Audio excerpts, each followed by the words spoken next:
Hello, my dear people. I thank you so much for being with us on the Now Show.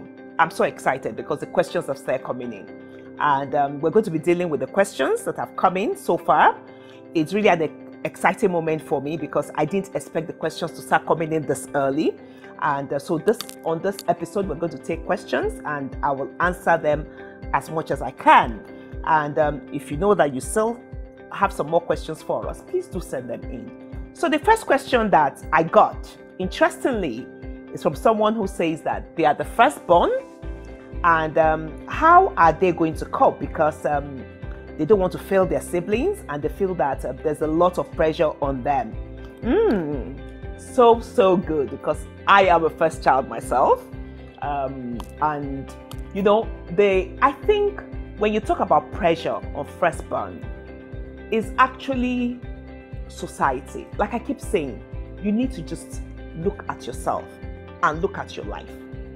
What do you have to offer? What do you want to give? What do you leave as? No matter your position in the family, whether you're the first, the middle, the last, you should always have a plan and a purpose for yourself. And that plan and purpose will help you to live who you are.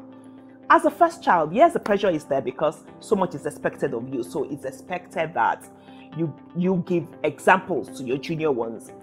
But the thing is that when you're living your life, you're living a full life, you're bound to leave good examples for your siblings.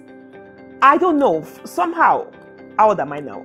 50 going on 51. And I know that from my siblings, I've heard that I've done a good job of being the first child. So it means that, but all the while, I was living my own life. So living my life, it meant that I imparted on them as well. I give God glory. And you see, the thing is, it's about knowing who you are. Who you are.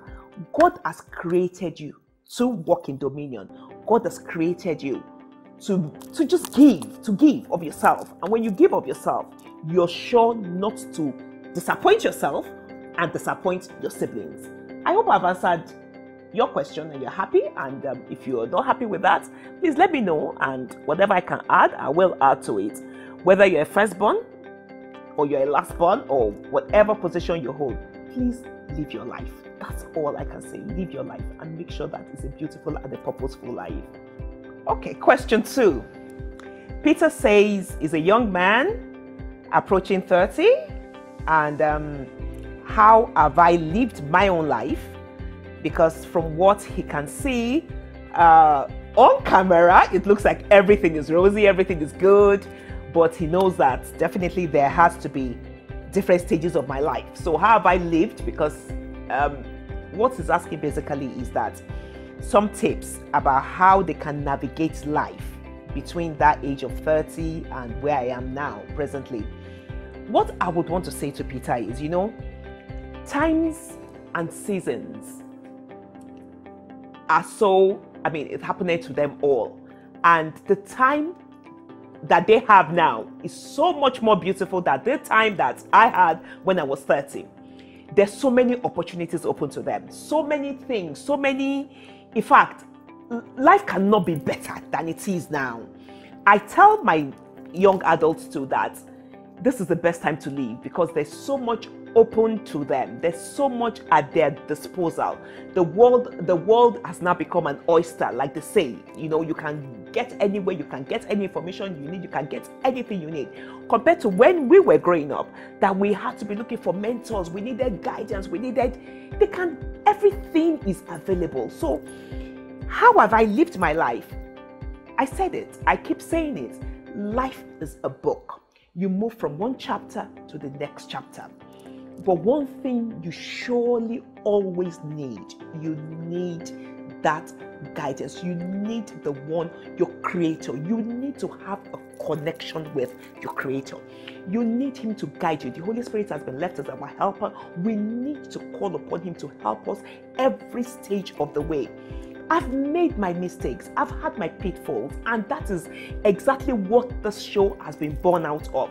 The fact that I've had my pitfalls, I've had my mistakes, I've fallen so many times, but I do not stay down, I keep rising. So Peter, what do? In going through life, you would fall. You would have occasions where you are disappointed, where people will fail you. You will have, when you talk of betrayal, oh my God, you are going to say big time betrayal. But in all of it, just hold on to your maker, knowing that no matter the storm, you will always overcome. You will be an overcomer, you'll be a winner. You don't just think every time that you want to live your life as an overcomer and a winner. That means that over every situation, over everything, you must win. You must win. Once you make that your motto, you will win, my dear. And that has been what has kept me going on. And you know, between the age of 30 and 50, you have that age of 40. That's age of 40 that people say that so many things happen to you. Some people say life begins at 40. Some people believe that is when you have your midlife crisis. Oh my God, midlife crisis. What is that? You know, the thing is, you go through life having crisis. It can be at any time. It can be at any point. Yes, it does seem that when people approach 40, there's a lot of pressure, there's a lot of expectation because of that phrase of life begins at 40. So when things don't seem to be working, they look at it that must be their midlife crisis that they're going through. Or some people even prepare for the midlife crisis. You know, that's when their relationships go wrong, all manners of things go wrong because they believe that myth that there has to be a midlife crisis at 40. When you know who you are, I keep saying it, you must know who you are. You must know who you are. Be confident in yourself. Who are you? That confident person. When you're confident in yourself, whatever crisis you're going through, whatever age it is, you know that it's a crisis and it must be dealt with. You will fall, rise. If you fall 10 times, rise 20 times. I tell you, just keep rising, keep rising, keep rising. The problems come, deal with it. Head on, take it on. Don't just sweep it under the carpet or wish it away. You can never wish a problem away. You have to deal with it. I'm not just saying it because it's good to say. It's because I know that it's workable. It has worked for me. It will work for you too. No midlife crisis. Any crisis that comes, deal with it, walk through it, and you will rise. My third question comes in from Janet. Janet says, I need help for my friend.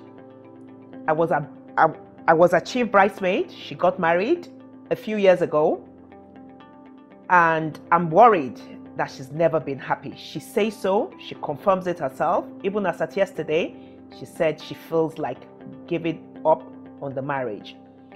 What really should I tell her? What advice do you have for her?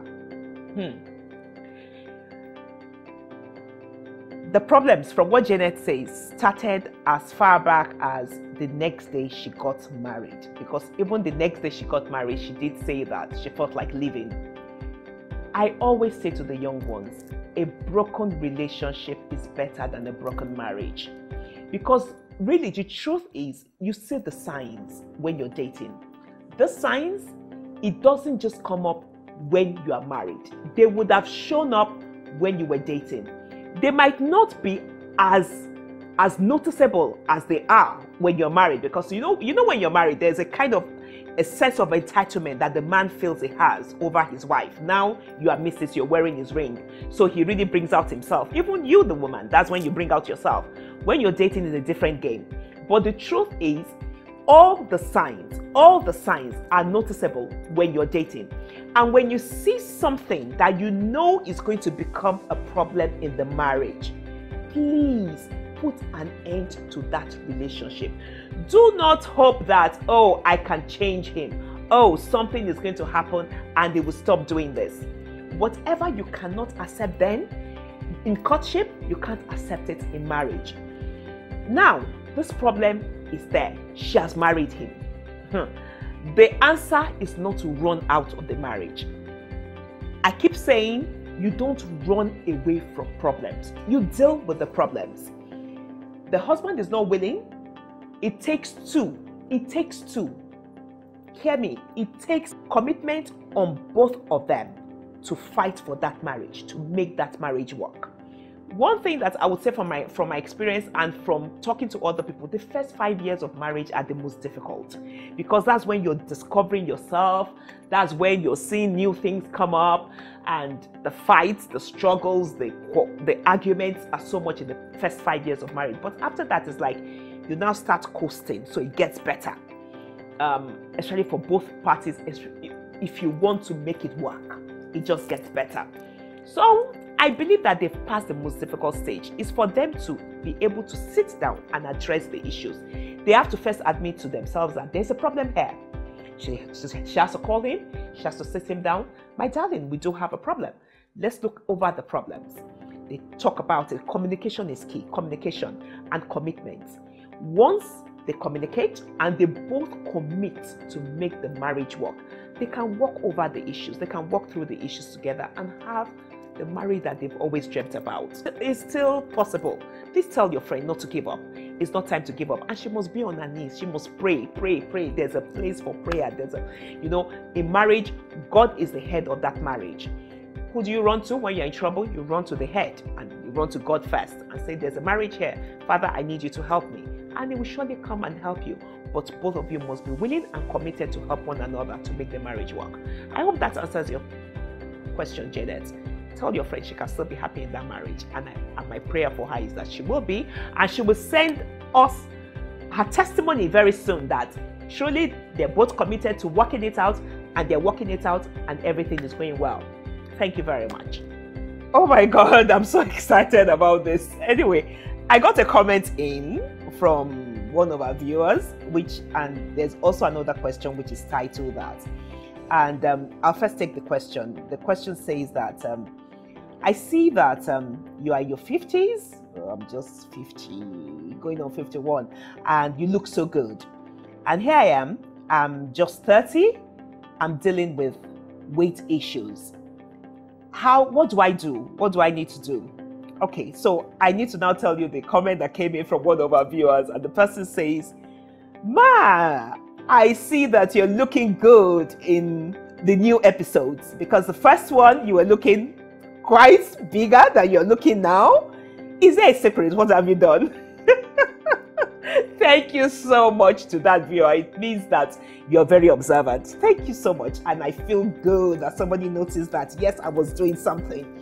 Yes, you see, answering the question that came in from Grace, I also have had weight issues, and I've had to overcome my weight issues. How have I overcome my weight issues? By being deliberate and intentional about my weight. I also saw the first video that I did. I knew that I'd put on some weight. I'd put on a bit of weight. Yes, I'd lost some weight. I'd put on weight again because I'd taken a lot of vacations. When I turned 50, I intended to have fun, and I did have fun. So I did take vacations. I was on a cruise twice. And you know what being on cruises is like. I mean, you're eating like 24 hours a day, and you're thinking, I've paid for this cruise, so I must eat my money. Anyway, I was eating, though I was watching it, but I still put on weight. So of course, when I had the first episode, I saw myself and I felt, no, Boss Sente, you need to do something. You need to start watching your weight again. So I went back to eating, to watching what I ate, to doing my walks. I do walk at least 5 times a week around my estate for at least an hour. And I just said, being conscious again of it. And of course, when I saw 3-4 episodes later, I did say to myself, what's a day? You're doing well. You're going back to where you. So be determined. Be determined. You've admitted that you have a problem. One thing is first knowing that you have a problem and admitting it to yourself that it is a problem.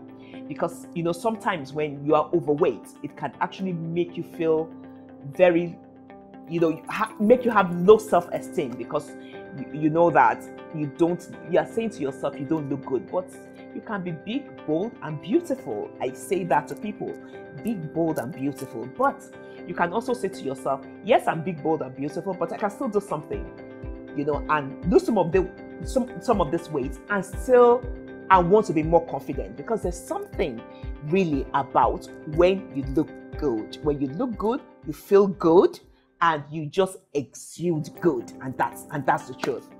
So be deliberate about it. You've admitted to yourself that you have a problem. So now is the solution. What do you need to do? You need to cut out some foods, carbs. You need to make sure that you're living right. And I won't say more than that for now. There's an episode where we're going to be dealing with overcoming weight issues. Watch out for that episode. I have been there. I will show you my pictures, and I'll bring on somebody who also has been on that same journey. Thank you, Grace, for writing in. And thank you for your comments. And that comment about me came from a guy. Oh my God. Thank you for noticing that I'd lost weight. God bless you. Thank you very much.